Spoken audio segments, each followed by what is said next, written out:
예루살렘 성벽이 무너진 것을 다시 쌓는 이야기를 지금 하고 있습니다. 적응고리를 잘 들어보세요. 느헤미야는 이제 무너진 성벽을 재건해서 하나님의 백성들이 신앙을 회복하고 다시는 다른 나라를 빼앗기는 수치를 당하지 않는 민족이 되게 하겠다 하는 것이 느헤미야가 가지고 있었던 깊은 소망이었습니다. 그래서 어려움 가운데서도 성벽을 재건하고 또 성벽이 재건되었을 때에 하나님의 말씀을 낭독하다가 회개하고 또 초막절을 지키고 이제 신앙적 결단을 내리게 됩니다. 이런 것들까지 느헤미야가 처음부터 생각했다라고는 볼 수 없었겠죠, 그렇죠? 그렇지만 느헤미야는 이 스토리를 만들 수 있는 걸음을 걷기 시작했고, 느헤미야가 내딛는 그 걸음이 힘든 걸음이었기 때문에 이 스토리는 아주 위대한 스토리가 되었다 하는 것들을 지금까지 우리가 살펴보았습니다. 하나님께서는 이스라엘 백성들에게 이렇게 말씀하셨어요. 나의 영광을 우상들에게 빼앗기지 않겠다 그랬어요. 무슨 말인가 하면은 하나님이 우리들을 만드신 우리 자체가 하나님의 영광인 거예요. 그런데 우리의 마음이 하나님 아닌 다른 것에 빼앗겨 버리면은 결국은 하나님이 받아야 될 영광을 빼앗기는 꼴이 되는 거죠.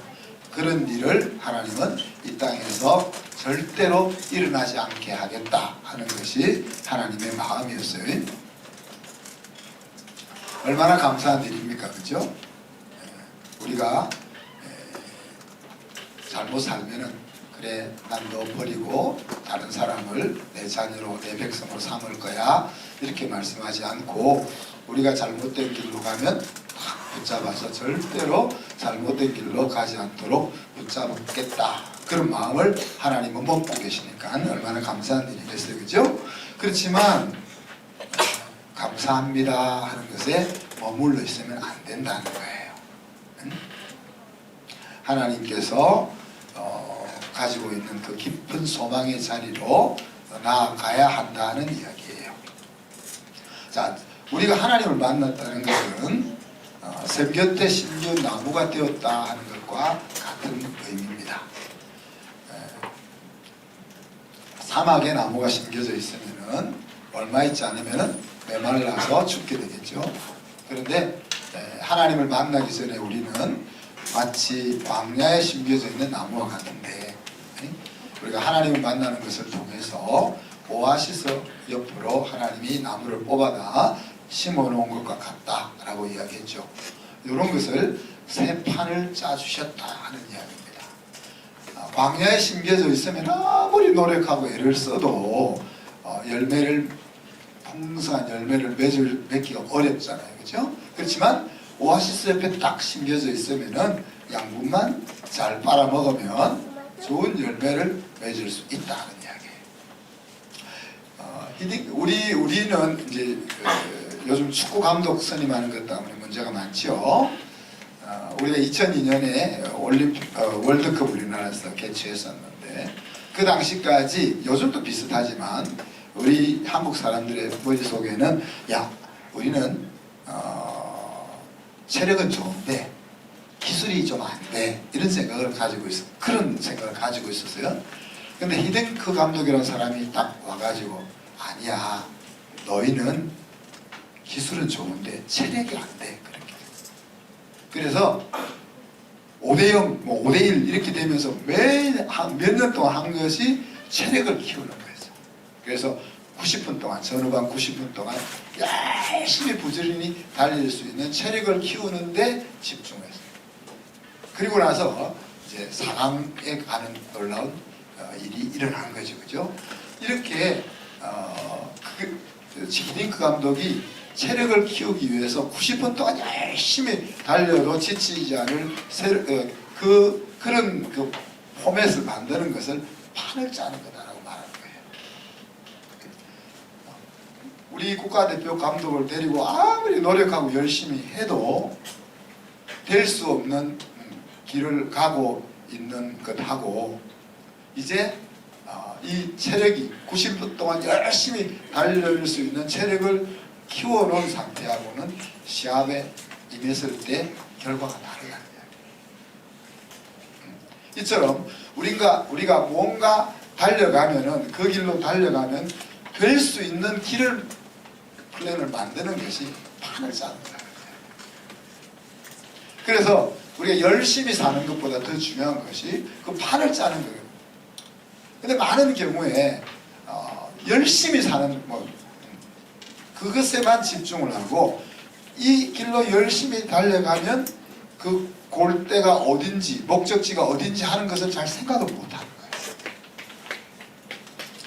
근데 느헤미야는 그 생각을 한 거예요. 느헤미야는 우리 이스라엘 백성들이 다시는 나라를 잃지 않고 치욕스러운 삶을 살지 않기 위해서는 어떤 판을 짜야 될까, 그것을 생각을 했었고, 그것은 하나님을 경외하는 신앙을 회복시켜주는 그 판을 짜야 되겠다 하는 마음을 먹었던 거예요. 자, 우리가 가지고 있는 깊은 소망이 있죠. 오늘 우리 서동 교사님 기도에서 이야기했지만은, 이 세상에서 가장 행복한 가정 속에 내가 사는 것이 우리 한순교회 성도들에게 가졌으면 하는 깊은 소망입니다. 부족한 것 없이 모두 가져서 행복한 것이 아니고, 예수님이 주신 복음의 능력 안에 살기 때문에 우리 가족이 행복한 그런 것이 우리가 가지고 있는 깊은 소망입니다. 또 하나님을 기쁘시게 하는 공동체가 되는, 그래서 교회가 크고 성도 수가 많고 재정이 넉넉하고 사회적 지위를 가진 사람들이 많아서 그래서 하나님이 기뻐하는 것이 아니라, 성도들이 하나님의 은혜 안에서 살고 꼬람데오라는 그런 정신으로 살기 때문에 하나님 기뻐하는 그런 공동체를 가지는 것이, 되는 것이 우리의 깊은 소망입니다. 그죠? 근데 이런 것은 사실 예수 안에 들어온 성도에게 주어져 있는 약속입니다. 하나님이 차려주신 밥상을 사버리는 것은 얼마나 억울하느냐. 아까 얘기한 것처럼 광야에 심겨있던 나무를 오아시스 옆에 심어 주신 것처럼, 우리가 예수 안에 들어왔다는 것은 그런 것을 살 수 있는, 누릴 수 있는 판을 하나님이 새로 짜주셨다는 이야기예요. 밖에서 1장 6절에서 지난주에 뭘 이야기했습니까? 많이 뿌려도 수입이 적고 먹어도 배부르지 않고 싹을 받아도 통장에 돈이 남아있지 않는 이런 인생이 아니라, 우리는 거꾸로 적게 뿌렸는데도 수입이 많고 적게 먹어도 배부르고 월급이 적어도 살림이 풍부해지는 인생이어야 한다는 이야기죠. 왜? 하나님이 함께 하시고. 그래서 교회가 마련하는 새판에 여러분이 몸을 실어주기를 부탁하는 것이고, 또 여러분 각자가 될 수밖에 없는 새판을 계속 짜야 된다. 그건 여러분 신앙이 깊어져서 가능한 것 아니고, 여러분이 신학을 공부해서 가능한 것이 아니고, 여러분이 지금 있는 상황에서 그 판을 짜고 순에서 모여서, 야 나는 이런 판을 짰다, 야 그건 아닌 것 같아, 그래 너 정말 멋있다, 그러면서 그 판을 만들어 가는 겁니다. 그래서 느헤미야 9장부터 사실 끝까지 13장까지는 하나님의 역사로 감동적인 일이 일어난 시점에서부터 그 새로운 판을 어떤 식으로 짜고 있는지 하는 것들이 다양한 각도에서 보여주고 있다. 자, 오늘 말씀은 성벽을 재건하기 위해 바벨론에서 예루살렘으로 귀환해가지고 그 성벽을 다 지은 백성들이 살아갈 지역을 정하는 내용입니다. 별로 설교할 내용이 없습니다. 그래서 오늘 빨리 끝나겠죠, 그죠? 그러나 방심하지 마십시오. 오늘 읽었던 1절 2절에 보면 예루살렘에 거민이 희소했다. 사는 사람이 너무 적어서 동네 마을로 나가면 사람 찾아보기가 어렵다. 왜 그랬을까요? 자, 바벨론에 의해서 나라가 빼앗겼을 때에 왕족들과 귀족들 그리고 실력 있는 사람들은 다 뽑아다가 예루살렘에 살고 있는 사람들 다 뽑아다가 바벨론으로 포로로 끌어갔습니다. 그러니 예루살렘 땅에는 쓸만한 사람들이 안 살고 있는 거죠, 그죠? 그리고 그때까지 바벨론의 나라가 망하기 전까지 이스라엘 백성들은 시온 신앙을 가지고 있었어요. 시온 신앙이라는 건 뭔가 하면 하나님이 함께 하시는 곳은 절대 무너지지 않는다 하는 거예요. 그래서 예루살렘은 하나님의 성전이 있는 곳이기 때문에 아무리 무서운 적들이 쳐들어와도 예루살렘은 절대로 빼앗기지 않는다라는 생각을 가지고 살아왔는데 예루살렘이 적들에 의해서 무너져 버린 거죠. 그러니 이스라엘 백성들의 마음속 하나님의 도성도 무너지네 하는 생각이 들어왔기 때문에 시온 신앙을 상실하게 되고 그리고 굳이 위험한 도성에 남아있을 수가 없어서 이사를 간 거지, 그죠? 그리고 예루살렘 이 성에 사는 것을 기피하게 되는 이유가 어디 있겠습니까? 다른 나라에서 쳐들어오면 어디부터 공격을 해요? 수도부터 공격을 하는 거죠. 그죠? 그러니까 수도에 산다는 것은 이렇게 평안한 시기에는 모든 것을 누리는 좋은 곳이기도 하지만은 나라가 힘이 없고 연약해졌을 때는 가장 위험한 곳이 수도인 것이죠. 종합적으로 이야기하면 잘 나가는 나라의 수도가 아니고 패망한 나라의 수도, 그래서 신앙과 생기가 무너져 버린 곳이 바로 오늘 예루살렘인 거죠. 그러니까 느헤미야의 생각에 성전을 건축하고 성벽을 재건하고 그곳에서 하나님 감사합니다 하고 축하 이벤트만 하고 다시 고향으로 돌아가 버리면 여호와 신앙은 언제 이루어질 수 있을지 기대할 수가 없는 거라는 이야기입니다. 여러분, 도시를 건설하는 이유가 뭡니까? 분당에 아파트를 짓고 또 동탄에 아파트를 짓고 이렇게 도시를 건설하는 이유가 뭡니까? 사람이 살기 위해서예요, 그죠? 근데 아파트를 지어놓고 사람이 살지 않으면 어떻게 돼요? 깨끗하게 건물이 유지되는 것이 아니고 어떻게 돼요? 폐허가 됩니다.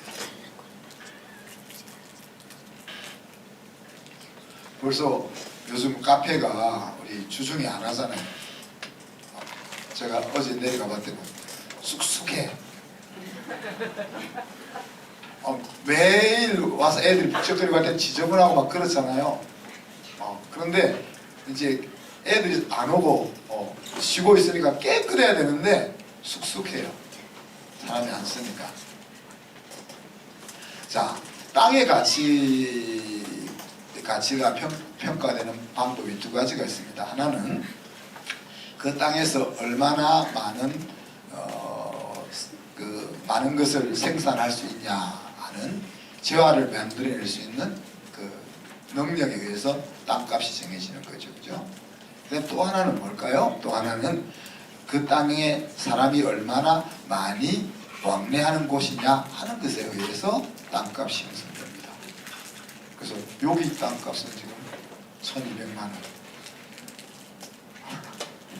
명동 가면 1억 5천만 원. 마북 가면 1000만 원. 저기 부산 가면 300만 원. 시골에 가면 30만 원. 산에 가면 10만 원, 5만 원, 3만 원, 만 원 안 되는 땅도 있습니다. 왜요? 똑같은 땅인데 그곳에 사람이 얼마나 많이 왔다 갔다 하느냐.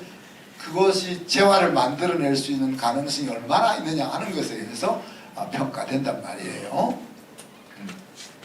그러니 지금 이 예루살렘 성이라는 것이 사람이 기거하면서 정상적인 도시의 기능을 발휘하게 되어야만 여호와 신앙도 같이 이어진다 하는 것을 여러분이 생각을 해야 되는 겁니다. 자, 굳이 이스라엘 백성들이 위험한 수도에 살아야 될 이유가 없잖아요, 그죠? 그렇지만 그곳이 하나님 신앙의 중심지이기 때문에 살아야 하는 거죠. 어느 곳에 살든지 하나님의 백성들은 하나님을 섬겨야 합니다, 그죠? 그 내용과 함께 또 하나님은 하나님이 택한 곳에서 하나님이 정한 방식으로 하나님께 제사를 드려야 한다, 그렇게 말씀하잖아요. 그냥 너희들이 죄를 지었으면 나에게 양을 잡아서 제사를 드려, 이렇게 말씀하신 것이 아니고 꼭 내가 지정한 그 성전에 가서 양을 잡아서 제사를 드려야 내가 죄를 용서하겠다, 그렇게 말씀하시잖아요.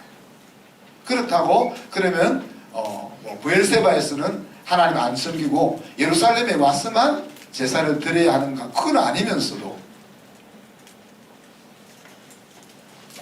여러분, 우리가 가정과 직장에서도 그리스도인이어야죠, 그죠? 신앙생활을 예배 중심의 생활이라고 말할 때 6일 동안 열심히 일하고 7일째 되는 날 하나님 앞에 와서 예배하는 겁니다, 그죠?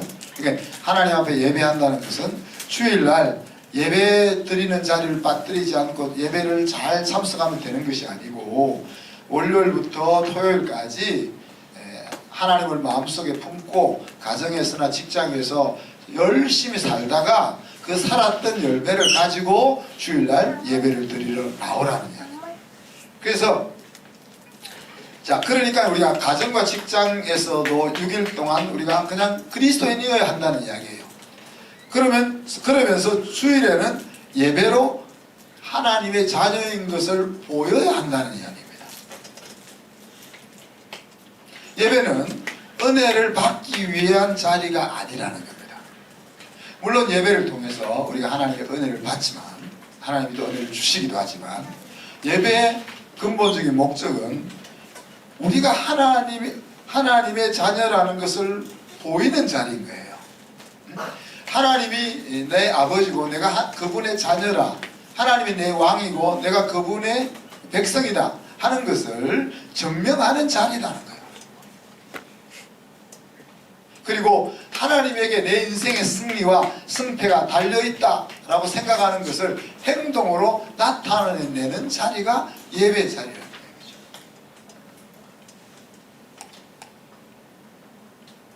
그래서 하나님의 자녀가 사는 자리가 중요한 것입니다.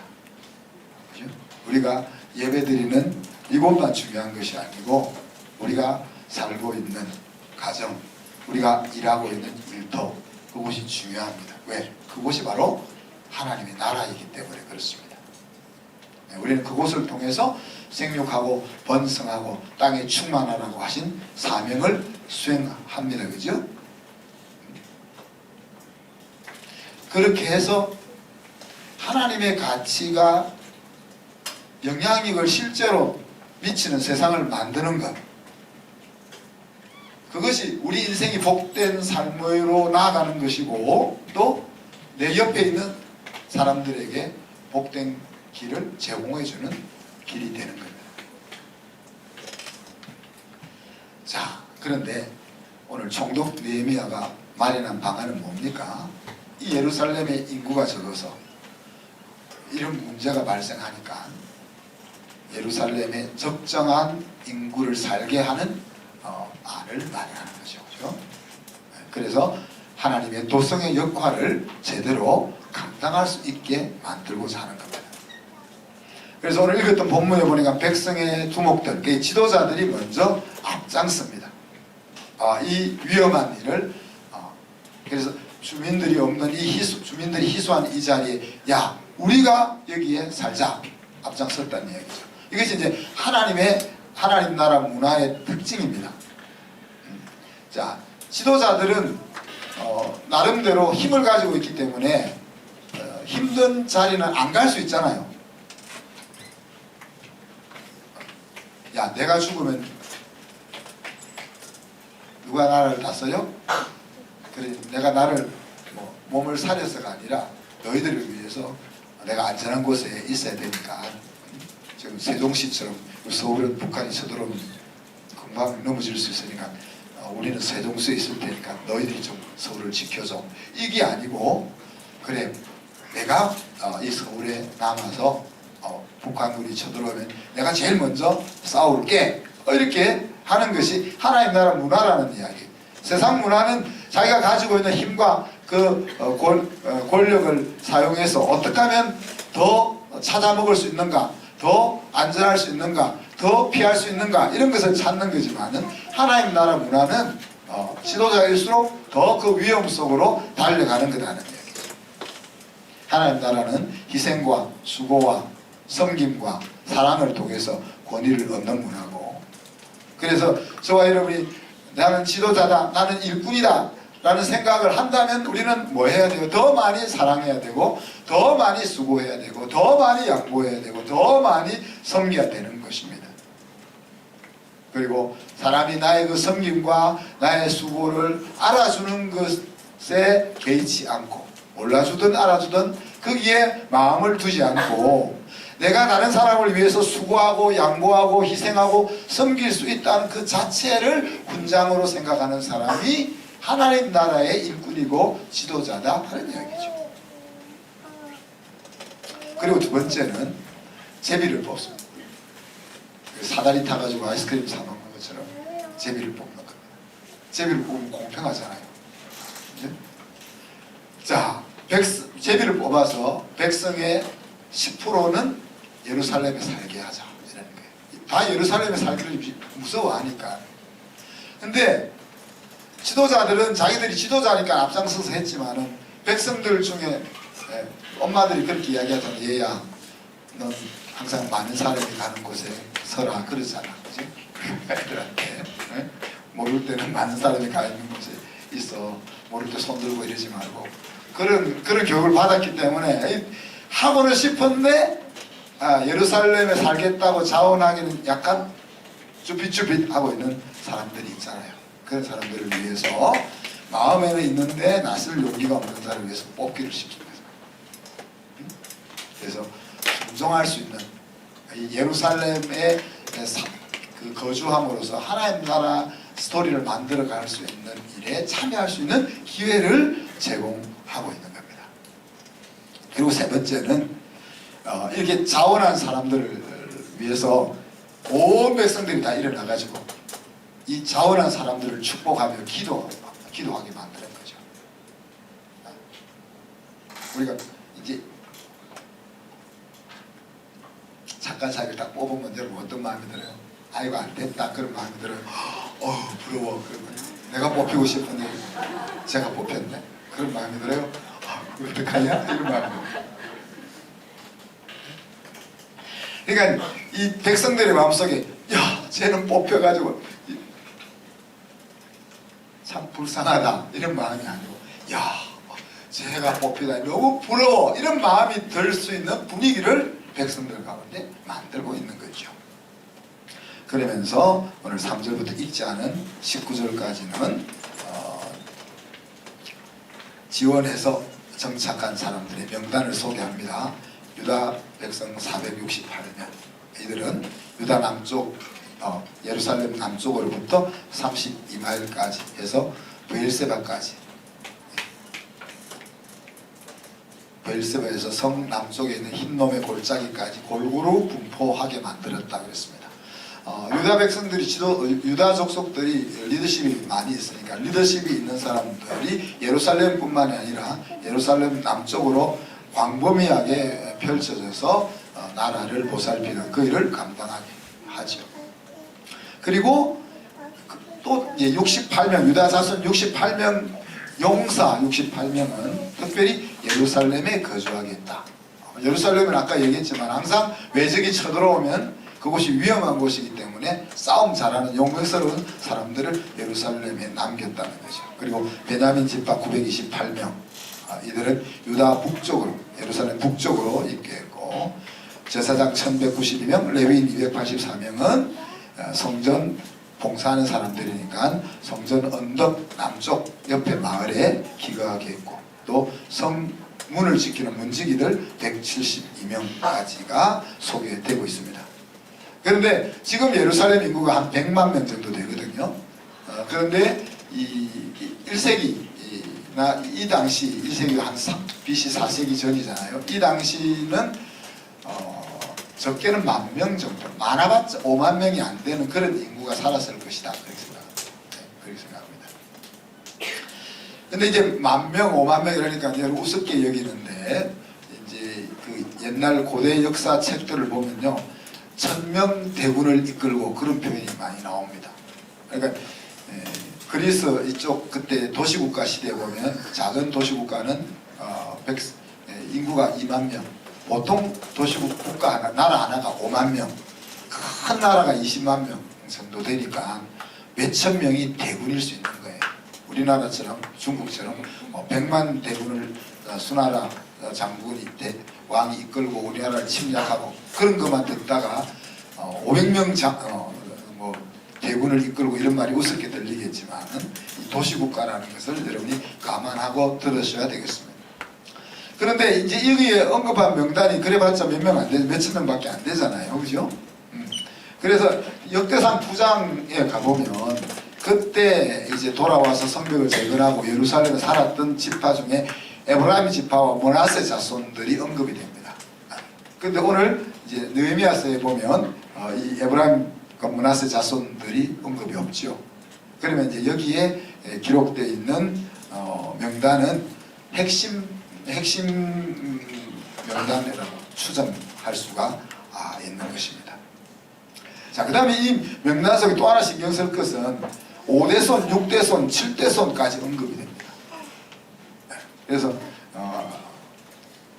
이 역사가 그냥 하루아침에 된 것이 아니고 대를 이어서 이루어져 나가야 될 것임을 우리에게 보여주고 있는 거죠. 이렇게 해서 포로에서 귀환한 백성들이 이스라엘 각 성으로 배치되어서 하나님의 나라를 다시 일으킬 수 있는 새로운 판을 짠 것입니다. 이제 우리 다음 주는 또 어떤 판이 짜여지는지를 보게 됩니다. 자, 오늘 말씀의 엑스티킷은 우리가 위대한 하나님의 나라 스토리에 발을 올릴 것인가 하는 겁니다. 발을 올리면 피곤합니다. 발을 안 올리고 편하게 있을 것인가, 발을 올리고 피곤하게 살 것인가.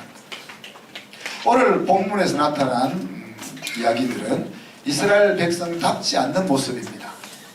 이스라엘 백성들은 어떤 형태를 지금까지 우리에게 보여주었습니까? 지도자가 말하면 주로 토를 달고 안 따르고 원망하고 불평하고 투덜거리고 이런 모습들이 이스라엘 백성들의 모습이었는데, 오늘은 지도자가 새 판을 짜면은 백성들이 지도자 말에 순응해서 그 판에 발을 올리고 있는 모습을 보고 있습니다. 자, 근데 이 판을 여러분이 그냥 쉽게 볼 것이 아니고, 자, 성벽을 재건하는 일, 무너진 성전을 재건하는 일은 여러분 크게 느껴지잖아요. 그죠? 그리고 그냥 자기 마을에 어디 가서 살 건지 정하는 일은 뭐 대단한 일이 아닌 것처럼 여겨지는데 거꾸로입니다, 여러분. 성벽을 재건하는 일이 겉으로 보기에는 대단하게 큰 일이지만 52일 만에 끝났습니다. 자, 그런데 이제 자기가 정한 곳에 돌아가서 살아야 될 것은 자기 일평생 살아야 돼요. 일평생만 삽니까? 요즘처럼 아파트 팔고 이사하고 이런 때가 아니니까 자손들까지 그곳에 살아야 될 수 있는 거죠. 그렇죠? 그러니까 자손들까지 영구히 이어가야 할 쉽지 않은 그 판에 발을 올린다는 건 쉽지 않은 일이라는 이야기입니다. 하나님이 만드실 위대한 스토리는 무엇일까요? 우리 한손 공동체를 통해서 예수 그리스도의 보혈로 구원함을 받고 우리에게 은혜를 입게 하셔서 새 인생으로 회복시키는 것이 하나님이 짜고 계신 위대한 스토리입니다. 앞에서 기도하셨던 것은 부족하면 다 불행하다고 생각하는데 부족한데도 불행이라고 생각하지 않고 모자라면 다 부끄럽게 생각하는데 모자란 것을 부끄럽게 여기지 않고 많이 가진 것은 잘난 것을 가지고 잘난 척하는 것이 세상인데 많이 가졌다고 해서 내세우지 않고 혼자 있으면 외로운 게 주님이 계시기 때문에 혼자 있어도 외롭지 않는 그런 하나님이 주인이 되는 그런 마당을 만드는 것이 하나님의 위대한 스토리에 발을 올리는 겁니다. 앞에서 언급한 것처럼 저와 여러분은 샘 곁에 심기운 나무라 했잖아요. 하나님이 마련한 새 판 위에 이미 올려졌다는 이야기입니다. 뿌리를 내리고 양분을 빨아서 열매 맺는 것은 저와 여러분이 해야 될 몫인 겁니다. 그래서 지나온 날들처럼 우리가 살지 말고 새로운 발걸음을 내디뎠으면 좋겠다는 거예요. 그래서 여러분 스스로 하나님이 이미 광야에서 오아시스 곁으로 판을 옮겨서 판을 짜주셨으니까 이제는 여러분 스스로가 판을 짜시기를 바랍니다. 돈 버는 일에 있어서 자녀를 양육하는 일에 있어서 여러분 인생의 꿈을 펼쳐나가는 일에 있어서 하나님을 섬기는 데 있어서 아까 히딩크가 짠 것처럼 어떻게 하는 것이 될 수 있는 길인지 하는 그 판을 기도하면서 짜시는 거예요. 여러분이 먼저 감동해. 내가 판을 짜놓고 보니까 야 어떻게 이렇게 기특한 판을 짰냐. 내가 생각해도 내가 기특해.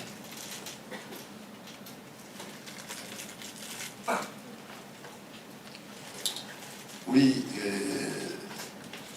제 영적 아버지와 같은 목사님이 이제 돌아가신 정필도 목사님인데 제가 그곳에서 목사님 개척할 때 제가 신앙생활을 처음 시작했었는데 그분이 이 헌금 생활하는 판을 보고 저도 판을 짰거든요. 그래서 수수감사 절 때는 제 한 달치 월급을 다 감사한금으로 드리는 판을 짭니다. 멋있잖아요. 보통 그런 어리석은 판이잖아요.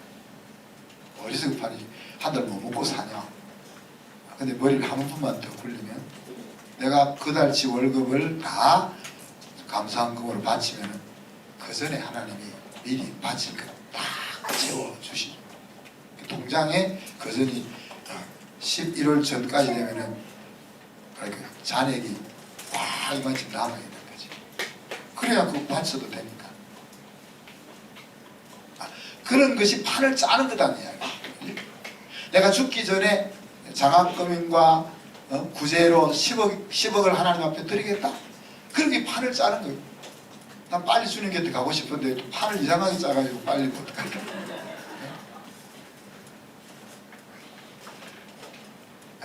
그러니까 내가 생각해도 내가 어떻게 이런 생각을 했지? 라는 생각이 먼저 들어야 되고 그리고 그 다음으로는 하나님이 보실 때도 야, 너 정말 기특한 생각을 했구나 하는 판을 여러분이 짜란 말이에요. 그 판을 짜면은 여러분의 인생은 위대한 스토리를 만들면서 복되게 살아갈 수가 있는 것입니다. 기도하겠습니다. 하나님 사랑과 은혜를 감사합니다. 느헤미야를 통해서 이스라엘 백성들이 다시는 수치를 당하지 않을 수 있는 판을 짜게 하시고 온 백성들이 그 판 위에 발을 올리게 하는 모습들을 우리가 살펴보았습니다.